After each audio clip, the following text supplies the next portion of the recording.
মাঝে কি জিনিস এই বিশাল ভুবনে, যখন দেখি মায়ের মুখ দুঃখ থাকে না মনে। রক্ত মাখা শরীর মা ডুবেছিল ঘরে, হৃদয়ের গোপন জিনিস মা মুখে দেয় তুলে। হায়রে কেউ কান্দিনি প্রসব কালে, কেঁদেছিল শুধু তোমার মা। মায়ের মনে কে ব্যথা দিও না। ও মা তুমি অমর হয়ে থাকো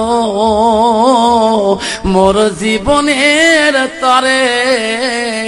তুমি মা মইরা গেলে কান্দব নিশারাইতে। আমার মা বোনেরা, আম্মা না কেন মা তুমি বোঝো না রে মা, তুমি একটা মেয়ে মানুষ মা। মা রে আল্লাহ রসুল বলে হাসানাত ফারাদাহা, মা তোর পর্দা করতে হবে মা, তোমার লজ্জার স্থানে মা। মা তোমার স্বামী ব্যতীত মা তোমার বেশি সময় গল্প করা যাবে না বিগুনা পুরুষের সাথে। কিন্তু বাবারা কোন কোম্পানি কোর্টে আসিলে বাবা একদিন রিসার্চ করলে বা 28 দিন মোবাইল গরম হয়, তবু টাকা শেষ না হয়। যেরকম ঠিক না বিটি? শ্বশুর কাপু কালকে না বাবা গুয়াহাটি গেল, বা তোমরা কার সাথে গল্প করেন গো? বাবা কামাই করবে না ফোনত কথা কবে? বউকে তোমার বেড়া হলে ফোন আর মানুষ নাই। শ্বশুর করে ফোন তো মুশকিল ফোন রে বাবা। কালকে গুয়াহাটি গেল, আছে কাক ফোন লাগাইছে বাপরে বাপ, 1 ঘন্টা দিয়ে কথা কয়, টাহা তো শেষ না হয়। কি ফুসু ফুসু গুলি কয়, ফোন করতে বোনের কাছে কর বাবার সাথে, কি বাগান বাড়ি ফুস ফুস ফুস ফোন লাগাইছে। শ্বশুরকে এই ফোন তো মুশকিল ফোন, এ ফোন তো আনলিমিটেড কল। যেরকম ঠিক না বিটি? এই ফোনের পাশ ধরাই খাইবে। শ্বশুর এদিকে একবার যায় তাকে বাগান বাড়ির ভিতরে ফোন করে, আরেকবার যায় তাকে ডিগ্রির পর ফোন করে, আরেকবার যায় তাকে নাখাই গো 5 পায়ে ফোন করে। ফোনের ঢং কেমন রে? শ্বশুরে মানতে লাগে গেল।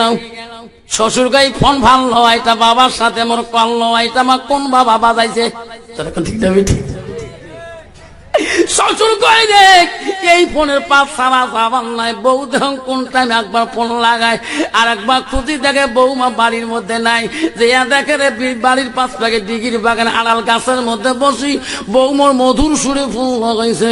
আস্তে আস্তে শ্বশুর যা গালা হাসা দিয়েছে, ভাই ফোন কাটে, ভাই ফোন কাটে, এত গল্প করি বেলায় তো নেপথ্য তোর কোন ঠিক না বিটি? যাইতো গেল কুলো গেইল, যাইতো গেল কুলো গেইল, যেল কুলো সমান বেটি লাগে গোসলে হাজি, ডুবাইলো সম্মান বেটি কলেজে পড়ে রে বেটি নলেজে বাড়াইছে, তলে হে তলে রেস্টারি করিছে। যাইতো গেল কুলো রে গেইল, যেল কুলো সমান বেটারে লাগে গোসলে হাজি, ডুবাইলো সম্মান বেটা কলেজে পড়ে রে বেটা নলেজে বাড়াইছে, তলে হে তলে রেস্টারি করিছে। চেঙ্গেরা চেঙ্গি রাজি কি করে দেশের কাজী। যেরকম ঠিক না বিটি? বাবা কদিন পরে গেছো মাথা চাটবে নাউয়ের দোকানত, নাউয়ে নাফিদ মুক্ত মুখে বাবা মাথাটা ছাড়িতে শনিবার হাফ স্কুল মুক্তা ছাড়, তোমারও টাকা টাকারি করে টাকা ধক আছে, আমারও ধক আছে। বাবা ইয়ে কথা কেমন? তাই আমরা গরিব মানুষ, আগতে 3 জন মানুষই বসছে, তোমার আগত 3টে ছাটা হবে, তারপরে তোমার সিরিয়াল। তা ইয়ের আগত মোর ইউনিয়ন নষ্ট করিম না। মুখে ছাড় তাহলে বসে কতক্ষণ লাগবে বাবা? তা হুজুর বেশি না, মুঝে 3টে মানুষই বসছে, আমরা ঘোড়া মার্কা চুল, আমি তো 40-60 1 ঘন্টা যাবি না, হাইয়ে 5-10 মিনিট। কই কিরে এটাকে চেংড়া চুল। তারপরে যখন চেংড়াটা প্রথমে চেংড়াত বসছে, চেংড়াত বসি আগতে দহল করছে, আর ওই যে নাপিত নাহুয়ে বেটা খালি দোকান খালি খুলি মন্ত্র বলে লিখছে অং নমানঙ্গ স্বামী ষড়ঙ্গ স্বামী অন্যতম ভগবান রাতিহি। হে ভগবান মোর কাস্টমার বাড়ে দে, যেরকম ঠিক না ঠিক কয় না মন্ত্র। তারপরে দেখো যে চেঙাটা বলছে বাবা আগতে রে বা কি যে একটা ফোন লাগাইছে, কানের মধ্যে হেডফোন লাগিয়ে দিয়েছে, এখন লাফালাফি লাগাইছে তুই রাখ। যখন ঠ্যাংটা এমন করে দেখুন ঠ্যাংয়ের গোড়া এখন গোটায় ফাড়া, আরো তোলে তখন হাঁটুও ফাড়া, তারপরে দেখুন চড়ুও ফাড়া। কিরে বাবা এটা প্যান্ট কাই সাহায্য করছে তো? হ্যাঁ তো আলে মানুষ তোমরা তোমরা আমার কই কথা, আমি ব্যাপারী মানুষ সবা মোট প্যান্ট ফাড়া পাড়া এলে প্যান্ট কিনছি যেতে এলে সাহায্য দিচ্ছে তো খার করি। হ্যাঁ আমার মান সম্মান নাই, মোট বাবু কত মানুষ সাহায্য করে, মুখে তোমার সাহায্য কথা কন, তোর ফ্যানের গোড়াকে হাঁটুয়ে ফাড়া, যেরকম ঠিক না ঠিক। কোন প্যান রে বাবা, মোর মাথা কাম করে না রে বাবা, এটিও ফাড়া গোড়ো ফাড়া। তারপরে দেখো বাবা ওই প্যান যদি নিয়ে যদি একবার গেঞ্জি গাছ না থাকে বাপ, যদি একবার যদি একবার সাবড়ি যে পায়খানার দ্বার গোটায় দেখা যায়, মন টাকা 5 টাকা যা মার 100, যেরকম ঠিক না ঠিক। তারপরে দেখাম রে বাপ ওই যে নাউয়ে বেটা এই এমন একটা মাইক মেশিনের মতন একটা মেশিন, মুখে সার হাইস্ট 5 মিনিট বসো, তারপর ওই 4টা ওটি লাগিয়ে দিয়ে চেঙাটা যে ঘোড়া আমার কাছে তুললে বাপ এই একবার এমন করে নড়ায়, একবার উপরে ভাই চুল যায়। তোমার তো এমন চেঙড়া বাংলা নাইলে বাপ, চুলের কাটিং দেখলে 32 জিবি একবার ডিলেট, ওই মেশিনটা লাগিয়ে দিয়ে কানের মধ্যে ধরিয়ে যেই কারেন্টের সুরদিন মেশিন দাম করে এদিকে কোথায় পড়ে গেল, তারপরে লাগিয়ে দিন তো হুচকা সার বসে ওলা বাকি চুল ভাইটা কাটনি আসনা নাই কি কাটনি রে বা, আমার মাথা কাম করে না, মাথার উপরে চুলে এমন করে খালি ঘোড়ার মতন, তোর ঠিক না ঠিক। হ্যাঁ যুবক কেন বোঝো না, আপনারে রসুল তো বলে গেছে তোমার ওই মাথা চুল কাটার সম্পর্কে। যুবক রে ওই যুবকটার ভিতরে এলেম না থাকার ধরনের, হাদিস না থাকার ধরনের, কোরআন না থাকার ধরনের আজকে নবীজির সুন্নতটাই বহু দূর উপরে খেলাপি হয়েছি। ও যুবক তোমার চুল কাটা বাধা নাই, আল্লাহ রসুল বলে দিচ্ছেন ইম্মা জিম্মার ফোরা, তুমি চুল রাখতে পারো কাটতে পারো বাধা নাই, তুমি নাড়িয়ে করো নালে মুড়িয়ে করি নাও, নালে তুমি সুন্নত বাবরি রাখতে পারো রে বাবা কানে নথি পর্যন্ত, কিন্তু তোমার মুছ কাটতে হবে, দাড়ি রাখতে হবে। আর যদি বলো হুজুর আমি বাবরি রাখবো, মোছ লম্বা বাবরিও লম্বা চুলো লম্বা, ওটা তোমার নবীর সুন্নত হবে না, ওটা হবে তোমার রবীন্দ্রনাথ ঠাকুর, যেরকম ঠিক না ঠিক। কেন বাবা ওই ছেলেটা ভিতরে এলেম নাই বাবা, ওই ছেলেটা যদি কলেজ পড়ার আগে যদি সকালবেলা যদি সুবেহি মুক্তবে যদি যে কোরআনটা পড়া জানতো, ওই মেয়েটা যদি কোরআন পড়া জানি যদি কলেজে গেত হায়ার সেকেন্ডারি গেত, ওই মেয়েটা কোনোদিন নিজের চরিত্রটা নষ্ট করতো না, আল্লাহর কোরআন পড়তো রে, আল্লাহকে বলতো আল্লাহ সত্যি আমি একটা তোর বান্দি, আল্লাহ আমি সত্যি তোর একজন বান্দা, ইন্নাল মুসলিমিনা ওয়াল মুসলিমাত ওয়াল মুমিনিনা ওয়াল মুমিনাত, সুবহানাল্লাহ। আল্লাহ সত্যি আমি তো একটা মুসলমান বান্দি, আল্লাহ আমি একটা তোর মুসলমান বান্দা, আল্লাহ ওই ছেলেটার ভিতরে কোনোদিন ইসলাম যেত না, যেরকম ঠিক না ঠিক। ওই মেয়েটার ভিতরে ইসলাম গেত না, ওই মেয়েটা কোরআন পড়ি কলেজে গেত, আর মেয়েটাই বলতো আল্লাহ আমি কোরআন পড়া জানি, আল্লাহ এটা বিগুণা পুরুষ, আল্লাহ আমি কলেজে আছি, আল্লাহ আমার এই পূর্বপুরুষের সাথে দীর্ঘ টাইম কলেজে নষ্ট করা যাবে না। কিন্তু আজকে ছেলেটার ভিতরে কোরআন না থাকার দরুনে আজকে ছেলেটা আল্লাহ ইসলাম থেকে বহু দূরে বাকি, এবং নিজের লেবাসের হুঁশ নাই রে বাবা, কি প্যান্ট কেনে রে বাবা, গোটায় ঠ্যাং ছিঁচড়ি যায়, 3 বের পেছে দেয় তাও নেন না। মাও কয় রে বাবা তো গাও করে গুন্দায়, কিন্তু কলেজ থেকে আসলো তো তুই জানিস মুই সবসময় রজনীগন্ধার ঠ্যাং ব্যবহার করা, তুই করিস গু গুঁদায়, তারপরে বাবা তোর ঠ্যাঙে গোড়া দিনে কুকুরের গু, প্যান্টটা লম্বা হচ্ছে যে, যেরকম ঠিক না ঠিক। আব্বা জান আমার এমনও প্যান্ট কিনোর যুবক, ও সাধুয়া যুবক রে, যে প্যানের মধ্যে পোশাকের মধ্যে আল্লাহ রসুল খুশি হয়ে যাবে, ও বন্ধু রে জানো না কোন সময় মালিকুল মউত এসে যাবে, ও সোনা জানো না তার সার্টিফিকেট আগে আসিয়ে কাড়ে নিয়ে যাবে। ওরে যুবক তুমি কলেজে যাও, ওই সময় যদি কলেজ আসতে রে শোনা লক্ষ্মীপুর ত্যাগী আগিয়ার মধ্যে বাবারে মাকড়ি চৌপতি যদি ট্রাকের তলে মাথাটা পিছিয়ে যায়, যুবক দে ওই দিন তোর মাবুতের নাম নেওয়ার সময় থাকবে না রে যুবক রে। ওই দিন তোর বুড়ে বাবা তোর জানাজারি কানবে রে শোনা। আজরাইল কার টিকিট আগে আনি সার্টিফিকেট দিবে কেউ জানে না। আগে যদি জানতো রে শোনা আজকে ছেলের বাবা হয়া ওই ছেলের জানাজারে বুড়ে বাপ কান্দে গো। কয়দিন আগে হারে আলা করে নিজের ছেলেটির আগে তলে পিছিয়ে গেল। বাবা বৃদ্ধ মানুষ রে, বাবা কান্দে রে, পাগল হয়ে জমিনে পড়িয়া যায় রে। যুবক তুমি জানো না কোন সময় মালিকুল মউত আপনি আসি হাজির হয়ে যাবে।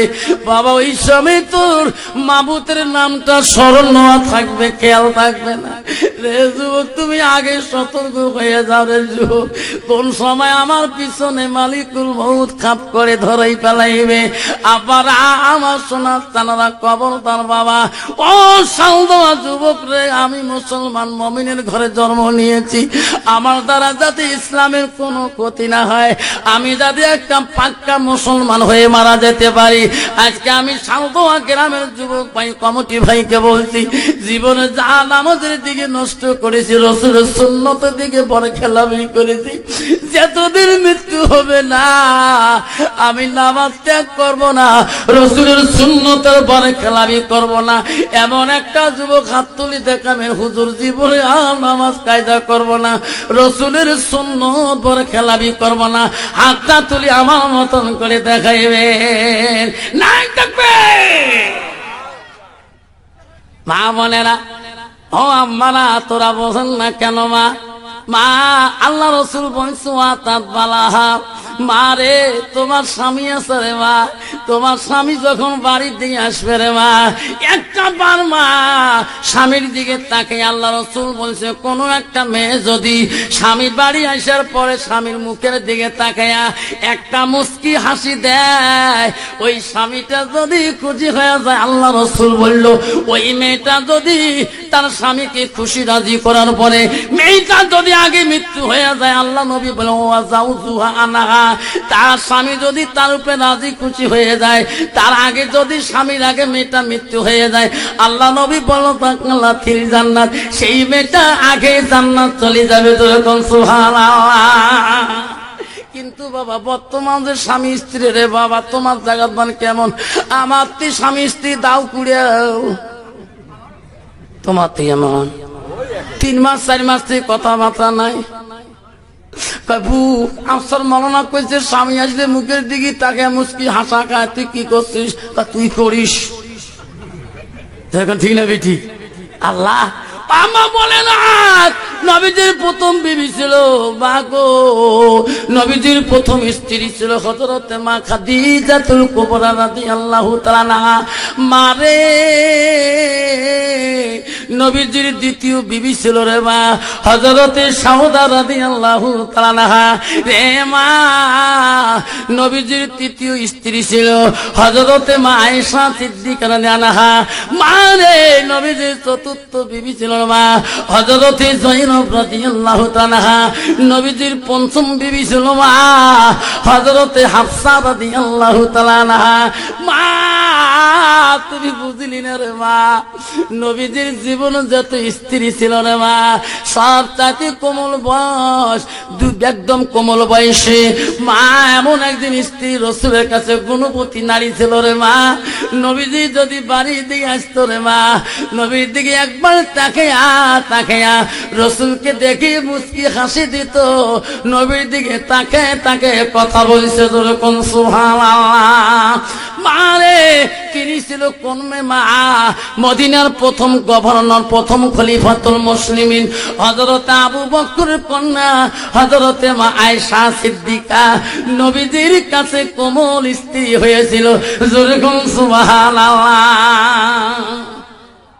এত বড় গুণবতী নারী ছিলেন, নবীর বয়স বেশি ছিল, আয়েশা ছিল কোমল স্ত্রী। রসুল বাড়ির দিকে আসলে আয়েশার মুখের দিকে, রসুলের মুখের দিকে তাকে দেখে কথা বলছিলেন। জোরে কোন সুবহানাল্লাহ। কন্ত বাবা বর্তমান যুগের নারী বাবা স্বামী বাড়ি আসলে কন্ত বউ মুখের দিকে তাকায় বাবা স্বামী বাড়ি আসলে তোমার তিবার কেমন রে বা আমার তিকারি মাগুর মাছের মতো গুদগুদায় কসবু এত ভালোই আসলে এই মরা মাসানটা আসি কালটু মাসানটা আসি এই মোট দুনিয়া যন্ত্রণা যেরকম ঠিক নবে ঠিক বাবা নারী কয় প্রকার জানেন নারী হল 4 প্রকার হস্তেনি কদমনি সাংখিনী লোহাজনী বাপজন আমার আল্লাহ রাসূল বলে দিয়েছে নারীকে বিয়ে করলে তার গুণ দেখি বিয়ে করতে হয় যেরকম সুবহানাল্লাহ এক নম্বর গুণ দেখো মেয়েটার যতই ডিগ্রি কোয়ালিফিকেশন হোক না কেন মেয়েটার ভিতরে এলেম আছে কিনা রাসূল 2 নম্বর বললেন তাদের বংশ বুনিয়াদের দিকে দেখাও তাদের বংশের মধ্যে ওই মেয়েটার বংশের মধ্যে আল্লাহওয়ালা মুত্তাকিন পরহেজগারি আছে কিনা মুসলমান তো ওটা দেখে না মুসলমান দেখে নগদ কথা আর বাকি কথা ঠিক না ঠিক আল্লাহ মদাউরের বেটি হোক বা সুদেউরের বেটি হোক সবাই MA পাস বউও নাগে MA পাস ঘটক বুঝুন বাবা ঘটক কয় বাবা বাবা না MA পাস করে আসি বউ খুঁজবে নেক্সট MA পাস ছাড়া বাবু বিয়ে না করে চাচা মোর খোঁজত আছে কি করবো না বক্সি হাটত মেয়ে আছে MA পাস কিন্তু বংশ যে ভালো নয় তার বাবাতে দিনে 6 বোতল ডাবায় ডাবাই মগ নাকে টাক টাক এখন ওই ঘটক গেছে মেয়ের বাবার কাছে ওই একদিন কইছে বাবা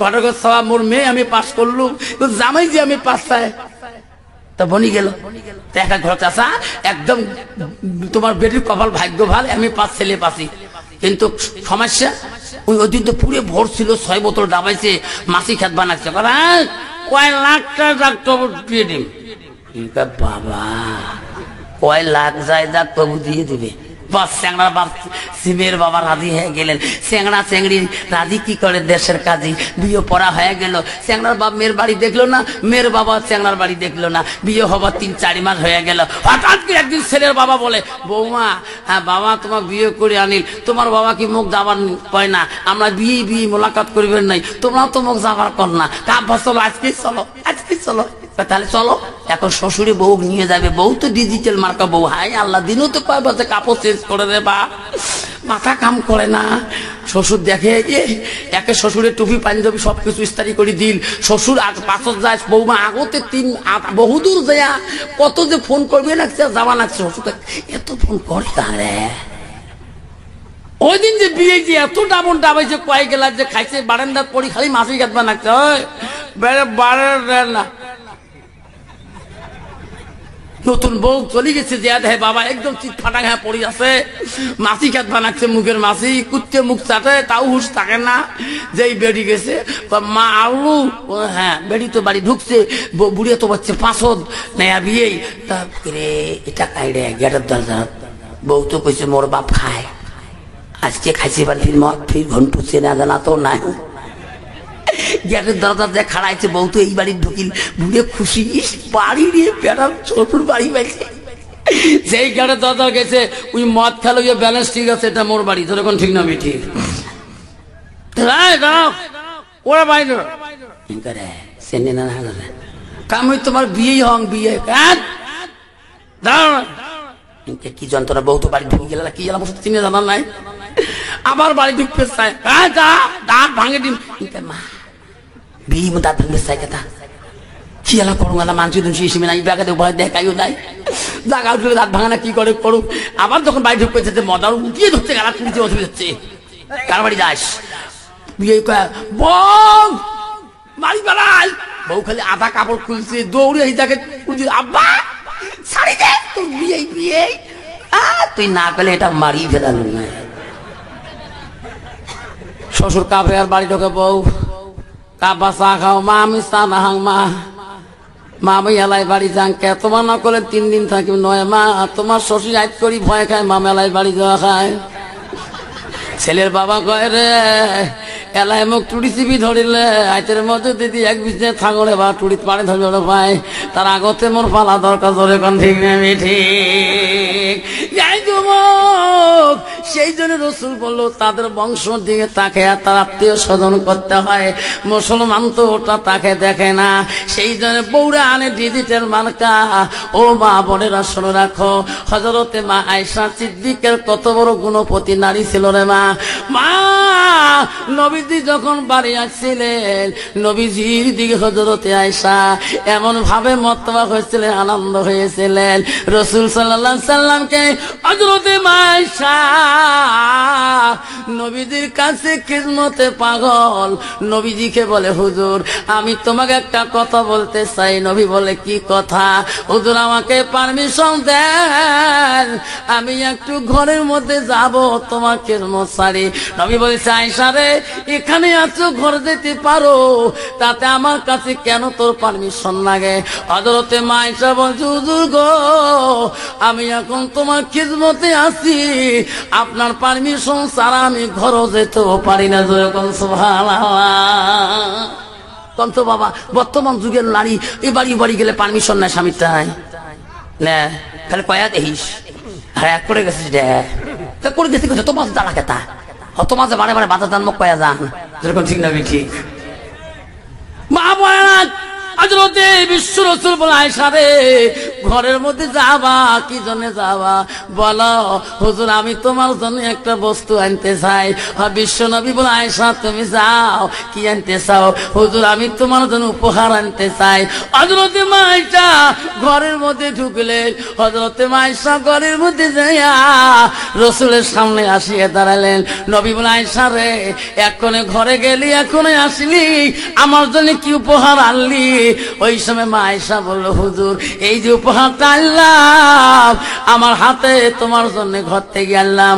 নবী বলে, আয়েশা রে এটা তো চিরুনি, এই চিরুনি দিয়ে কি করবা?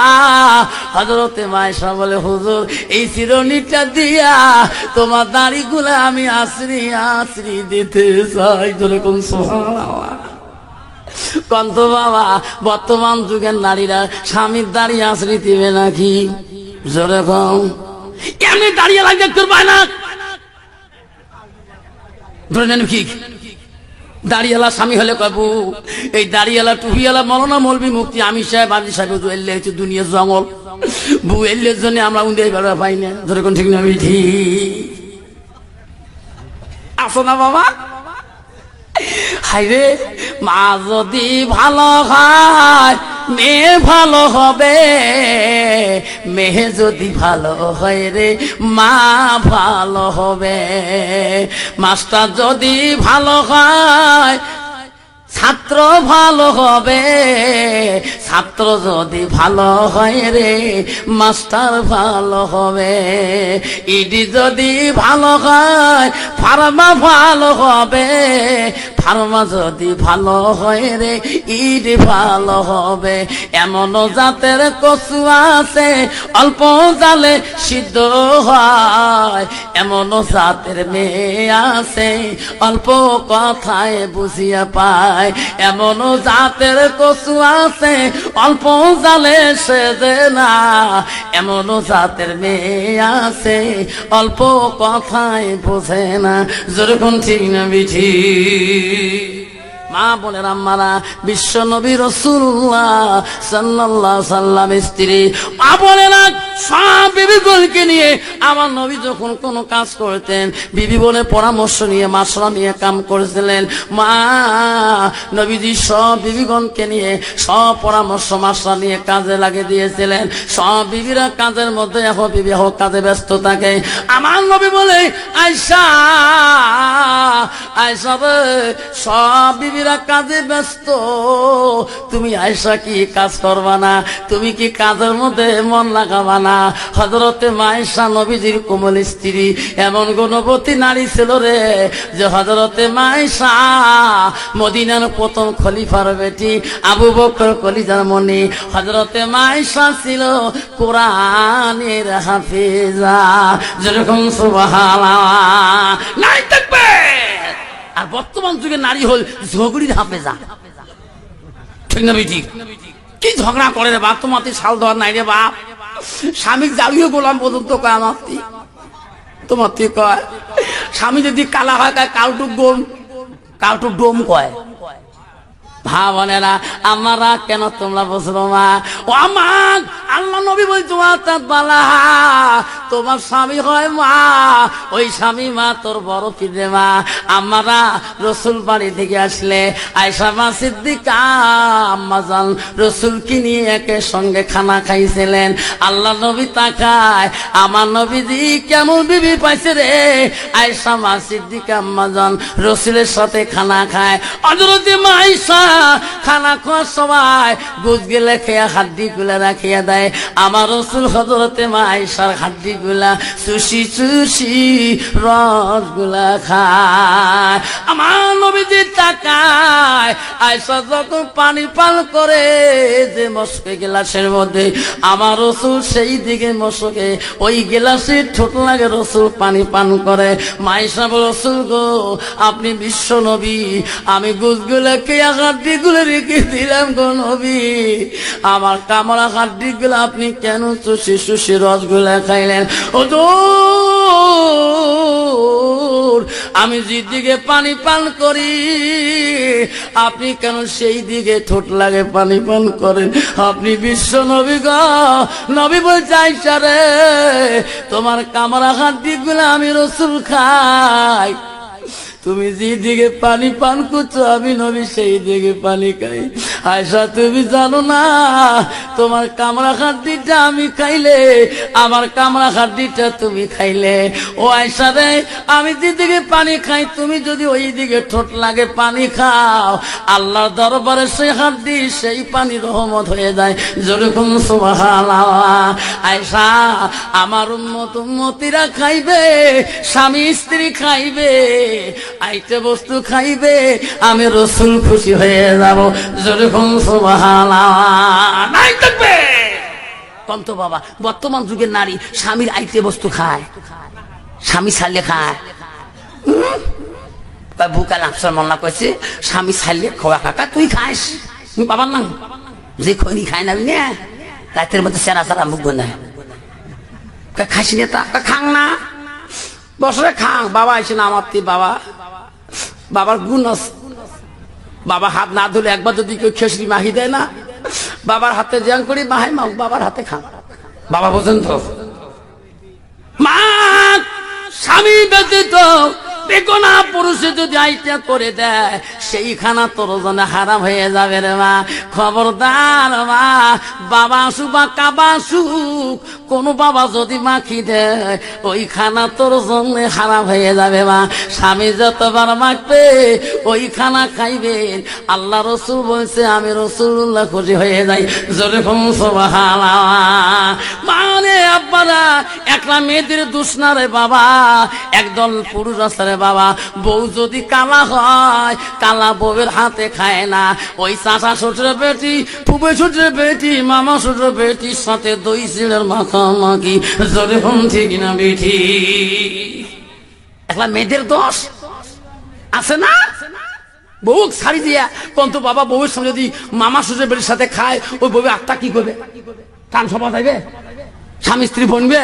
বউয়ের সাথে খায় না, বউ কত আশা করে মোর স্বামীর সাথে দেখ কি এলা করো মোরে মামার বেটি বই নয় কাক। এমন আদে বাবা রে, কি আদে ছেলে আছে রে বাবা, তোমার থাল ধোয়া নাই রে বাবা। বউয়ের আশা বাদ দিয়ে খালি শ্বশুর বাড়ি মামা শ্বশুরের বাড়ি দিয়ে খালি দই চিড়ের মাখামাখি শালির সাথে। এই যুবক মনে রাখিস, তোর বিবেচনা বেকনা মেয়ের হাতে তোর খানা খাওয়া তোর হারাম। যাতে একটা লোকমা খানা খাবি বিবির সাথে খাবি, এক লোকমা খানা খাবি বিবির সাথে বসি খাবা, একে থালিতে খাবা, এক গ্লাসে পানি কারামারা করে খাবা, সেটা আল্লাহর কাছে রহমত শুরু হবে। স্বামী স্ত্রী গভীর ভালোবাসা হবে, জীবনে স্বামী স্ত্রী কাজিয়ে হবে না। যেরকম সুবহানাল্লাহ। আব্বারা আমার সোনার সানারা, ও মা বোনেরা আম্মারা, তোরা কেন বোঝেন না? বিশ্ব রসুল সাল্লাল্লাহু আলাইহি সাল্লাম বলেছে, আয়েশা রে আয়েশা, ও আয়েশা তুমি কেন বোঝো না? আয়েশা রে আয়েশা তুমি কি কাজ করবা না? সব বিবিরা কাজে ব্যস্ত থাকে, তুমি তো কাজ করো না। হযরতে আয়েশা বলছে, হুজুর আমিও কাজ করব, আমিও তোমার কাছে কাজে লিপ্ত থাকব। হুজুর আমি আয়েশা যে কাজটা পছন্দ করব সেই কাজটা আমাকে দিতে হবে। নবী বলে, আয়েশা রে তুমি কোন কাজ পছন্দ করো? হুজুর আমার মনটা চায় আমি ওই কাজটা আজকের দিনে পছন্দ করি। কোন কাজ? আমার মনটা চায় হুজুর আজকে আমার হাত দুইটা দিয়ে আমি তোমার গোসল করি, দোয়া কাজটা চাই। যেরকম সুবহানাল্লাহ নাই দেখবে কোন তো বাবা, বর্তমান যুগের নারী স্বামী কোনদিন গোসল করি দেয় গো? গোসল মারাছিস যদি কালে ভালে কল ঠাসিস আছিস, কল ধোকে চাষিস দেখু 3 ঠাসতে কলেজ এক গোল ফাটা শেষ। যেরকম ঠিক না ঠিক? হ্যাঁ বোনেরা আমারা কেন মা বোঝো না? আমার নবী বলতে আয়েশা তুমি কি এই কাজ পছন্দ করো? হ্যাঁ হুজুর পছন্দ করি। যাও আয়েশা যাও, আমি নবী পালন করতে পারি না, বাধা করতে পারি না। হযরতে মা আয়েশা নবীজির গুণবতী নারী স্ত্রী রে। মা আয়েশা আনন্দ হয়ে গেলেন, আল্লাহর কাছে বলো আল্লাহ আমি আয়েশা এত খুশি হয়ে গেলাম, আজকে আমার নিজের হাত দুইটা দিয়ে আল্লাহ আমি বিশ্ব রাসূলকে গোসল দেওয়া অধিকার পাইলাম। হযরতে মা আয়েশা 2 মস্ক পানি আনলেন, রাসূলুল্লাহকে বসায়া মা আয়েশা গার মধ্যে পানি ঢালি ঢালি দেয় রে, আর মনে মনে বলে আল্লাহ আমি বিশ্ব নবীর চেহারাটা আমি নিজ হাত দিয়ে গোসল করে দেওয়া আমি ভাগ্যবতী নারী। জোরে বলুন সুবহানাল্লাহ। নবীজির গায়ে পানি দেয়, আয়েশার মনে কত আনন্দ কত খুশি। নবীজির গার পানিগুলা বেবে ওই মাটির দিকে জলচকি থাকে মাটিতে পড়ে যায়। হায় রে মাটি পড়তে পড়তে মাটি নরম হয়ে যায় রাসূলুল্লাহর শরীরের ভরিতে।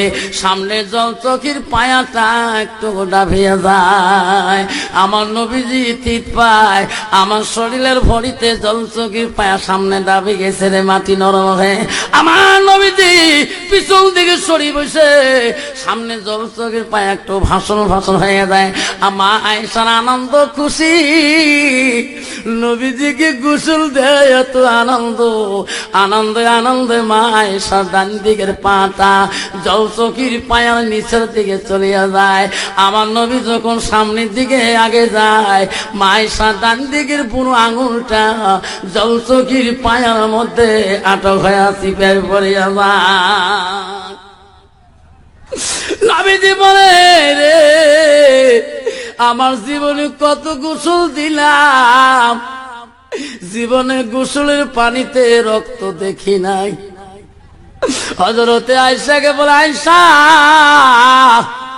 আমি নবী একাই কত গোসল দিয়েছিলাম, আমার গোসলের পানিতে রক্তর ঝর্ণা দেখি নাই, বন্য দেখি নাই। আয়েশা রে এটা কোন রক্ত আমার গোসলের পানির সঙ্গে ঝর্ণা হয়ে যেতেছে।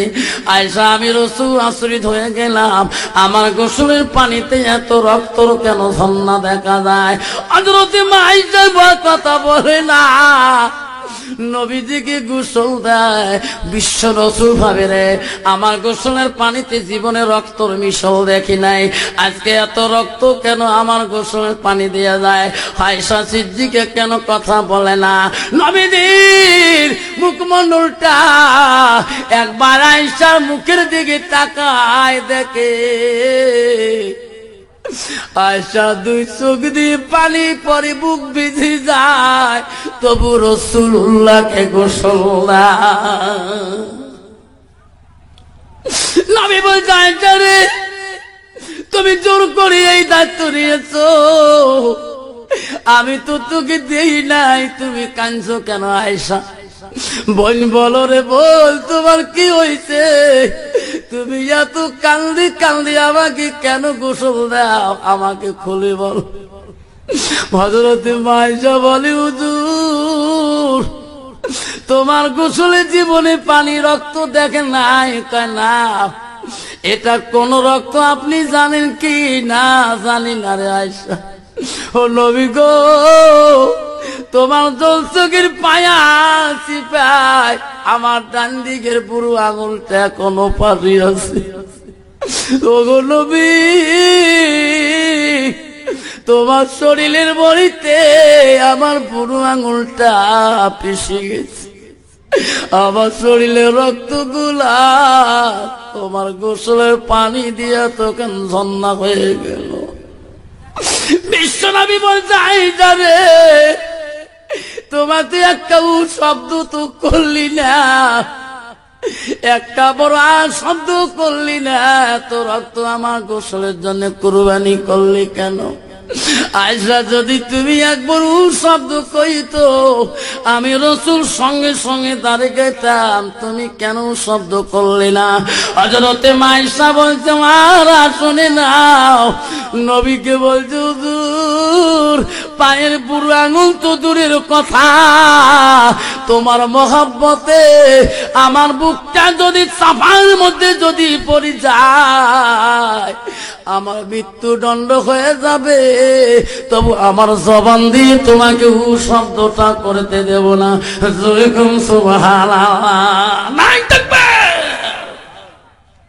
মা বোনেরা, কেন মা তুমি বুঝলি না রে মা? আসল পীর তুমি চিনলি না, আসল পীরের খিদমত তুমি জীবনে করতে পারলি না। মা, তোমার স্বামী তুমি কয়দিন পাটা ধুয়ে দিছো মা? তোমার স্বামীর পায়ে তুমি কয়দিন তেল বসাইয়া দিয়েছো মা? আম্মা, তুমি বুঝলি না, আসল স্বামী যদি, আসল পীর যদি নারাজ হয়ে যায়, দুনিয়ার পীরে আসল হাজার খিদমত করো, পা টিপে দাও, দুনিয়ার পীরের যদি মন খুশি করে দাও, মা জীবনে জান্নাত যাওয়া তোর দ্বারা সম্ভব না। আমার সোনার স্থানরা, নবীজির দরবারে একটি মহিলা আরজ করল, ইয়া রাসূলুল্লাহ, ইয়া হাবিবুল্লাহ, আমি তোমার কাছে আরজি করলাম। নবী বলল, তুমি কে? হুজুর, আমি একজন সাহাবীর স্ত্রী। কেন আসলাম মা? হুজুর দোয়া করবে, আমার স্বামী কেন বা জবান দিয়ে কলেমাটাও পড়তে পারে না। বলছে, মা তুমি কোন সাহাবীর স্ত্রী মা, আমাকে খুলে বলুন। বলছে, হুজুর আমি হলাম হযরতে আলকামার স্ত্রী, আমার স্বামী জবান দিয়ে কলেমাটাও পড়তে পারে না, জবান বন্ধ হয়েছে। বিশ্ব নবী রাসূলুল্লাহ হযরত বেলালকে ডাক মারলেন, হযরত আলীকে ডাক মারলেন, ও সালমান রে, আমার আলকামার বলে জবান বন্ধ হয়েছে, তোরা যাও একবার প্রমাণ করি রসুলের কাছে প্রুফ করি আনো, কারণ আমি তার বিবির মুখে শুনলাম কথাটা সত্য না মিথ্যা, আমি রসুল তোদের মুখে শুনতে চাই। হযরতে বেলাল হযরত সালমান আলী দৌড় মারলেন, আলকামার বাড়ির দিকে দৌড়ি দৌড়ে চলে গেলেন। যে দেখে আলকামার জবান দিয়ে কথা বলতে পারে না। হযরত আলী বলল, বেলাল রে, আমি রসুলের জামাতে একটু দোয়া করিয়ে দেই, কেন আলকামার জবানটা বন্ধ হয়েছে, একটু দোয়া করি। হযরত আলী দোয়া করলেন, দোয়া আল্লাহর কাছে কবুল হইল না। আলী বলল, সালমান, বেলাল চল চল রসুলের দরবারে কথাটা পেশ করি। নবীজির কাছে সাহাবীরা বলল, হুজুর আলকামার বিবি যা বলছে হুজুর সত্য বলছে। নবী বলল, সাহাবীরা তোরা আরেকবার যা ওনার বাড়িতে, আলকামার মা বাবা যদি জিন্দা থাকে রে, যদি বুড়া মানুষ হয় কষ্ট দিয়ে আনিও না, আমার কাছে একবার আসি তোরা প্রকাশ করবা। ওরে সালমান যাও। সাহাবীরা লাভ দিয়ে দৌড় মারলেন, দৌড়ে দৌড়ে যে দেখে আলকামার বাড়িতে আলকামার বাবা নাই, তার বৃদ্ধ মাটা জিন্দা আছে, বুড়া মাটা। রসুলের সাহাবী বলো, ও আলকামার মা, বিশ্ব রসুল কেন বা তোমাকে দাওয়াত করলেন? আপনার যদি অসুবিধা হয়, কষ্ট হয়, শরীরে কষ্ট পান, আমার রসুল যাইতে দিবে না, আমার নবী নিজেই তোমার কাছে দেখা করতে আসবে। আলকামার মা বলে, আল্লাহ, নবীজি কোনদিন আমাকে দাওয়াত করেনি, আজকে কেন বা দাওয়াত করলো? আমার নবী এত ভালো, আমার নবীকে কষ্ট দিয়া আমার বাড়িতে আনবো না, আমি আলকামার মা নিজে রাসূলুল্লাহর বাড়িতে যাব। হযরত আলকামার মা বিশ্ব নবীর দরবারে গেল। আব্বাজান আমার সোনার সামনে নবীজির কাছে যখন হযরত আলকামার মা গেলেন, আমার নবী ছোটবেলায় মা হারা বাবা হারা গো, বাবার মতন মানুষ, বৃদ্ধ মানুষ দেখলে নবীজির কলিজাটা ফেটে যায়, মার মতন মানুষ দেখলে নবী কান্দে। নানটি পাঁচজন যুবক রে, যতদিন বিয়ে হয় নাই অতদিন মা বাবা কাছে আদরের পুতুল হয়ে থাকে। বিয়ের পরে রে সোনা, ওই বউয়ের জ্বালায় মাকেও দেখতে পারে না, বাবা চেহারাটাও দেখতে পারে না, মার কথা ওই ছেলের ভালো আর লাগে না। যেরকম ঠিক না বিধি। কেন বাবা সোনার সানারা? আল্লাহ রাসূলের কাছে আব্দুল ইবনে মাসউদ প্রশ্ন করেছে, হাদিস আছে, আল্লাহ নবীকে বলছে কুলতু সুম্মায়ু, নবী গো আল্লাহর কাছে নামাজের পর আরো কোনো আমল আছে নাকি? নবী বলছে কালা বিরুল ওয়ালিদাইনা, মা বাবার সঙ্গে সৎ ব্যবহার করাটা পৃথিবীর জমিনের সবচাইতে বড় আমল। জোরে কোন সুবহানাল্লাহ। বিশ্ব রাসূল আলকামার মাকে বৃদ্ধ মানুষকে দেখিয়া আমার নবীজি এত সম্মান করলো রে, এত আদর করলো।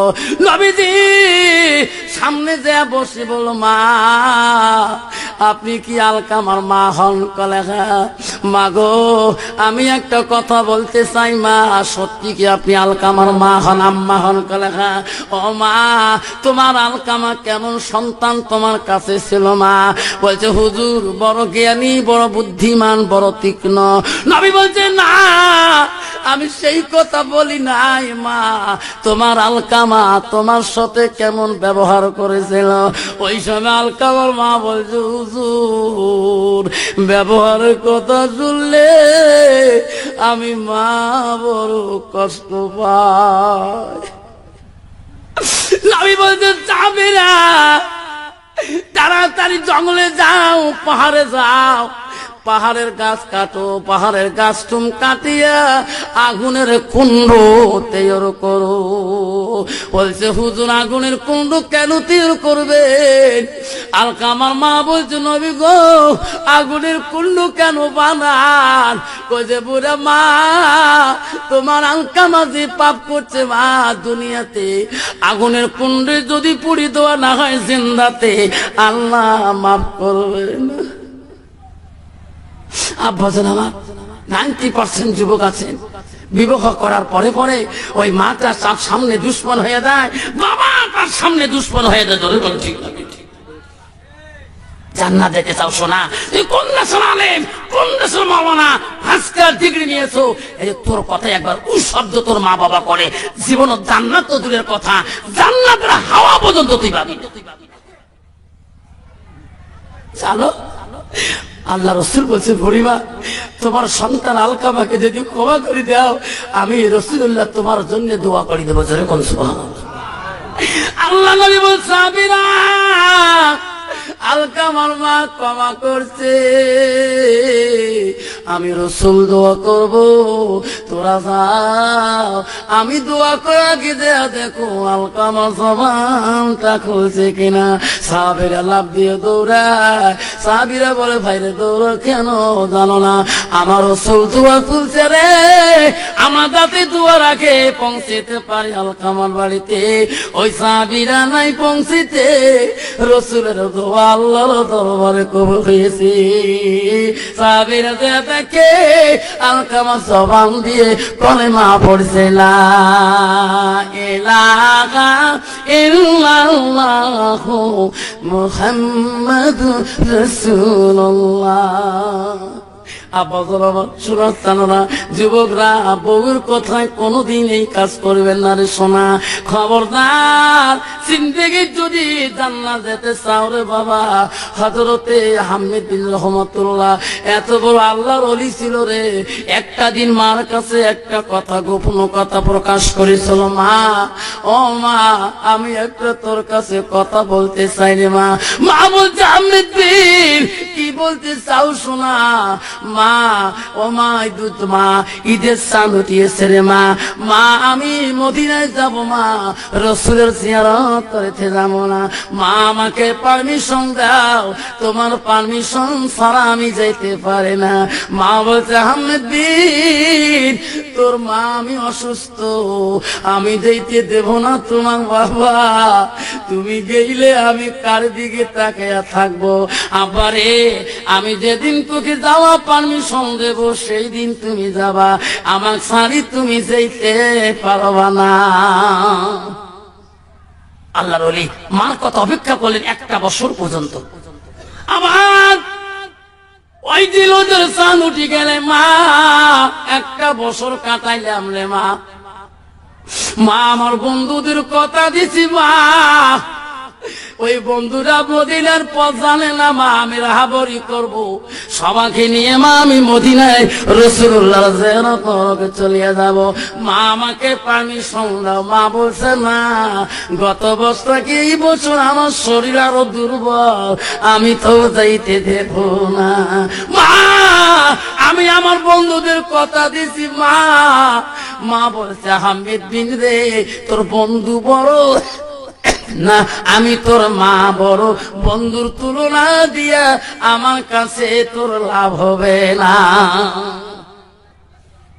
বামজান এই যুবক, তোর মা বড় না তোর বউ বড়? বউয়ের তুলনা তেমন। খবরদার মা, মুই তোর একটা বেটা, খবরদার আমি গুয়াহাটি গেলে তুই মোর বউ আগে ডাঙাস না। অন্যায় করছে বউ তো বাবা কি নারী রে বাবা, এত অং ঢং জানে রে বাপ, কত নারী আছে, তোকে পানি নাই, মিজে মিজে নাকের সিগারেট ঠেলে দিয়ে মুখ শেষ করে গেলায়।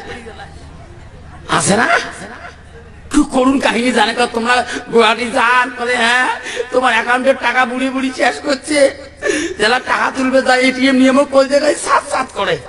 দেখছেন কি মন্ত্র পড়ায়? তোমার মা ঘুরিয়ে পান খেয়ে টাকা শেষ করে দিচ্ছে।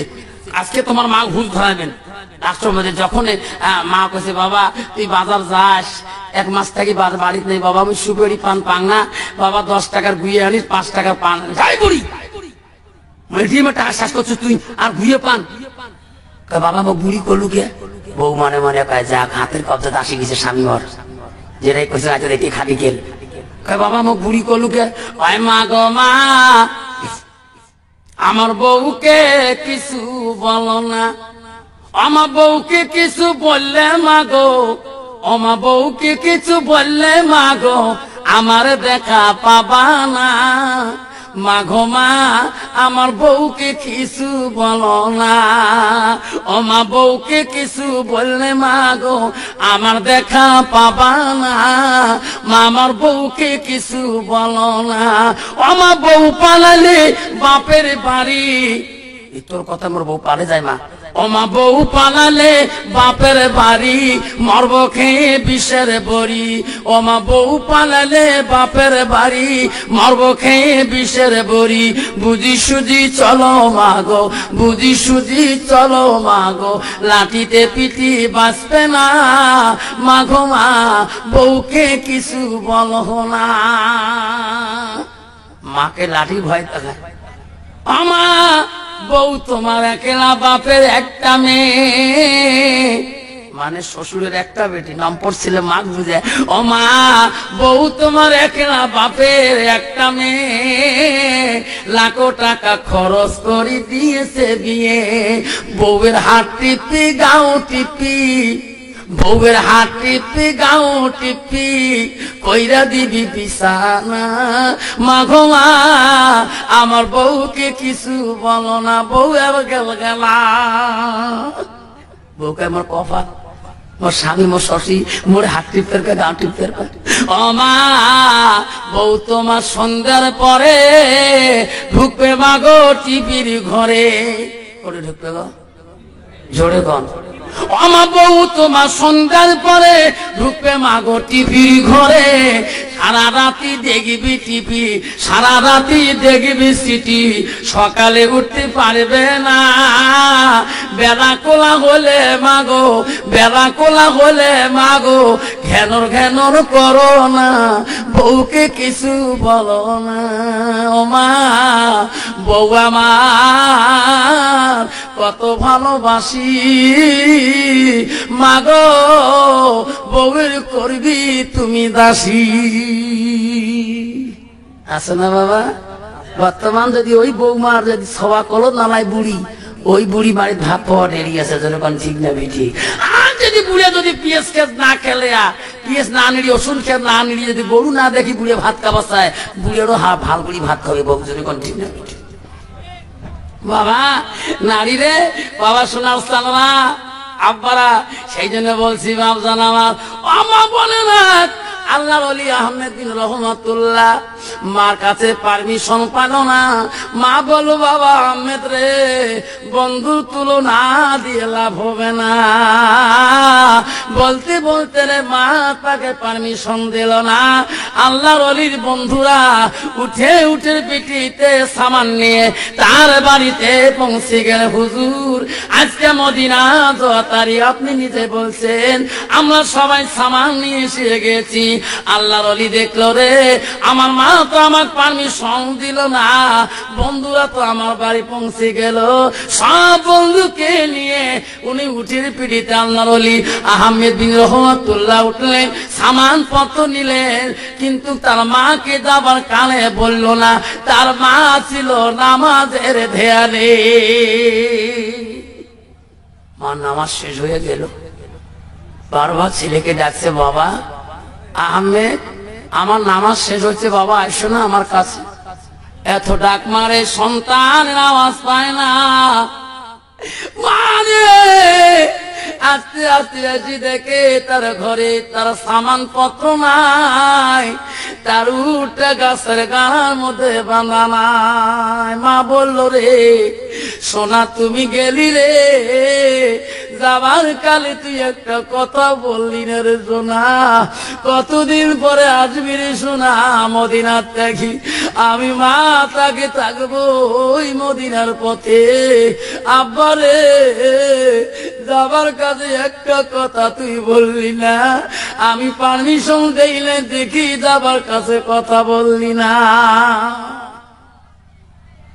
সব বন্ধুরে নিয়ে যায়।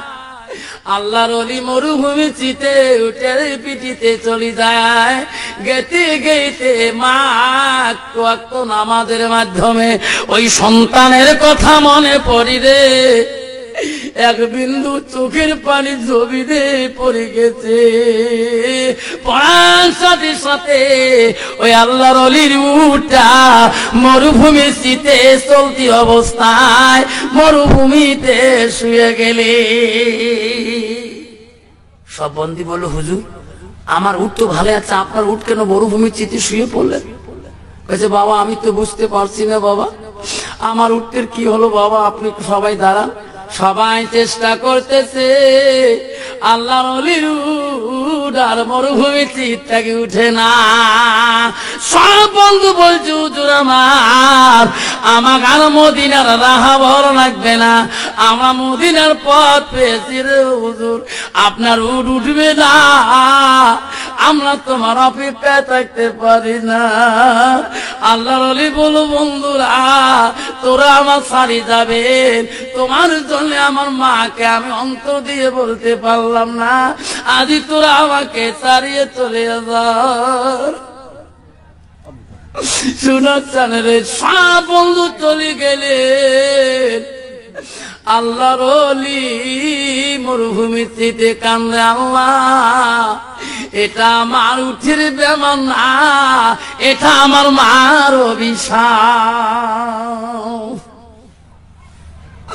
আল্লাহর ওলি আল্লাহর কাছে হাত তুলি দোয়া করে কান্দে, মাবুদ আমি বড় অপরাধী, আমি বড় অন্যায়কারী, মাওলা আমি আর মদিনায় যাইতে চাই না,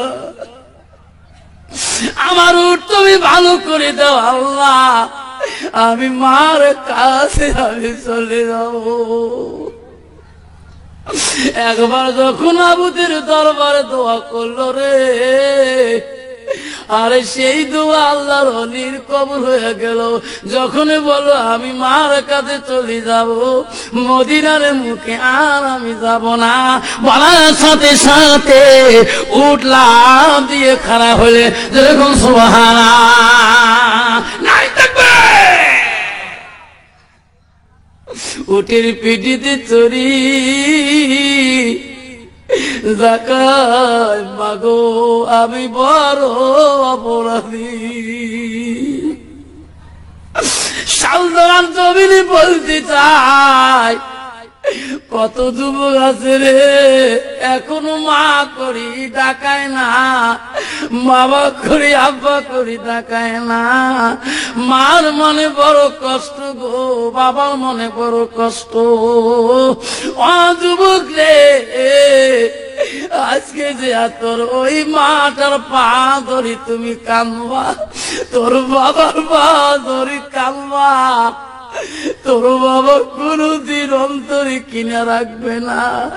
একবার যদি বাবার পাটা ধরো রে সোনা, তোর বাবা পা ধরতে দিবে না রে, তোর বুকের মধ্যে পান্দা করে নিবে। তোমার মা পা ধরতে দিবে না রে, তোমার মা পাগল হয়ে যাবে। আজকের জন্য রে যুবক, ওই বিবির কথা শুনি শুনি মাটাকে যত কষ্ট দিয়েছ রে যুবক, জান্নাত যদি যেতে চাও মাটাকে বড় পীর মনে করি, পিসাবিনী মনে করি, মালভোগ করা আপেল আঙ্গুর কিশমিশ বেদানা খেয়ে মাটাকে যদি শান্তি বানাইতে চাও, তাহলে আল্লাহ তোদের জন্য জান্নাতের দরজা খোলা রাখবে। যুবক ভাইরা, আমার জীবনে আমি যখন 2001 সালে ওয়াজ করতে যাই, আমার মা আমাকে বাধা দিচ্ছিল, তুই ওয়াজ করিস না বাবা, তুই মাস্টার মানুষ, আল্লাহ তোর চাকরি দিবে, ভ্যাংসার খাটতেছিস, আল্লাহ তোর চাকরি কবুল করবে। আল্লাহ চাকরি হয়ে গেল, মাটা মারা গেল, বেতন নিয়ে আসি কান্দি, মা এই বেতনের টাকা আমি তোমাকে খোয়াইতে পারবো, মা তুমি আজকে চলে যাও, মা আমি ভ্যাংসার কাটি, মা তো আদর করতে পারি নাই, মা ভালো কাপড় দিতে পারি নাই, ভালো খাওয়াইতে পারি নাই। মা আমার মাথা হাত দিয়ে বলছে, শোনা আমি আশীর্বাদ করি রে, তোর দ্বারা আমার জীবনে কষ্ট পাইনি রে বাবা, আমাকে এত খোয়াইছো জীবনে ভুলতে পারবো না। আমি দোয়া করবো রে শোনা, আল্লাহ তোর কোনো দিনও অভাব রাখবে না। আমারে সভা করিয়াছিলে, মা যত রাইতে খরচ থাক না কেন উঠে আসি, মা গরম পানি আনি হাতের মধ্যে দেয়, বাবা সকালবেলা ক্লাস করবি, গালা ভাঙি যাবে, তোর প্রিন্সিপাল গাল পারবে। মা বা তুই এত রাইতে উঠি কেন মা পানি গরম করলি, বাবা তুমি গরম পানি খেয়ে থাকো, সকালবেলা তোর গালা নষ্ট হবে না। আমি বললাম রে, এই মা যেদিন মারা যাবে রে, আমার রাতের মধ্যে গরম পানি খাই আনি দেয়। আরে মা মারা যাবার 12 বছর হয়ে যায়, কোনদিন মার মতন করি 1 গ্লাস পানি কেউ হাতে দিল না। বন্ধু রে, তোর মার যেটা গুণ আছে রে, জীবনে ভুলতে পারবি না রে সোনা। তোর মা কিছু খায় নাই, তোর ব্যবহার হয়েছে রে সোনা। হাসপাতালে যে ডাক্তার বাবুর পা ধরে কাঁদছিল, ডাক্তার বাবু আমার সোনাটা কেন কথা বলে না, আমার সোনার কথা বলি দাও। ডাক্তার বলছে, চাষি কান্দে না, আল্লাহর কাছে দোয়া করো। এই যুবক, আজকে সেই মা ডাক তুমি ধমক দাও, সেই বাবা ডাক ধমক দিয়ে জান্নাত দিতে চাও। আসল পীরকে তুমি চিনতে পারলি না, আসল পীর সাবিনী চিনতে পারলি না। আল্লাহর ওলি আহমেদ বিন রহমাতুল্লাহ কানতে কানতে বাড়ির ঘরে দরজা আসি ডাক মারে, মা দরজা খুলি দেবা, আমি মদিনায় যাইতে পারি নাই রে মা। মা তাহাজ্জুদ নামাজ পড়ে দোয়া করছিলেন, এমন সময় সন্তানের আওয়াজ যখন কানে পৌঁছে গেলেন, মা ভাবলো রে আমার সোনা তো মদিনায় গিয়েছে, এত রাইতে আমার আহমেদের সুর নিয়ে আমাকে কে রে মা করে ডাকায়। হাজারো সন্তান যদি ডাকায় রে, মায়ে বুঝিবা এটা আমার সন্তানের ডাক। মা নামাজ শেষ করি, তাহাজ্জুদ পড়ি শেষ করি, ঘরে দরজার দিকে দাঁড়িয়ে দেখে চার সন্তান ঘরে দরজায় বাইরে দাঁড়িয়ে আছে। হায় রে সোনা, কেন বা তুই বাইরে দাঁড়িয়ে আছিস? দরজা খোলার সাথে সাথে রে আল্লাহর ওলি দৌড়িতে পার হাত দুইটা ধরে বলছে, মা আমি অপরাধী মা। মা তো চোখের কেন পানি দেখা যায় মা, আমি অন্যায়কারী মা, আমাকে ক্ষমা করো মা। তুমি ক্ষমা না করলে মা আল্লাহ আমার উপরে নারাজ হয়ে যাবে। মা বলছে, বেটা বাবা রে তুমি দাঁড়াও, সোনা আমি তো ক্ষমা করে দেব। তুমি মদিনায় পৌঁছেতে পারো নাই বাবা, দুঃখ পাইও না, আমি মা দোয়া করে দেব রে, তোর মদিনার পৌঁছার মতন সওয়াব আল্লাহ তোর আমল নামে লিখিয়ে দিবে। যেরকম সুবহানাল্লাহ নাই থাকবে। আব্বারা কষ্ট হচ্ছে, কষ্ট হচ্ছে হয় নাই শোনা? আজকে কোন আমল ছাড়িয়ে, আজকে কোন আমলের পিসাব বাড়ি আসলে আপেল আঙ্গুর কিসমিস বিদানার ভাড়া ভরি, আপেল খাওয়াবো, আঙ্গুর খাওয়াবো, মালভোগ কলা খাওয়াবো, কি খাওয়াবো হুস ছাড়া, আর মার মুখে একটা মিষ্টি না উঠে। যেরকম ঠিক না ঠিক? বাবার পরনে দামি লঙ্গি নাই, মার পরনে কাপড় নাই, বাবার পরনে একটা ঈদের দিন নামাজ পড়ে ফাড়া লঙ্গি কিনে যায়। ঈদের দিন বউয়ের কত কাপড়, কত চপ্পল, কত কিছু, শালির কত জামা, কত রঙে হরেক কেসে ফরক, আর বাবার পরনে ঈদের দিন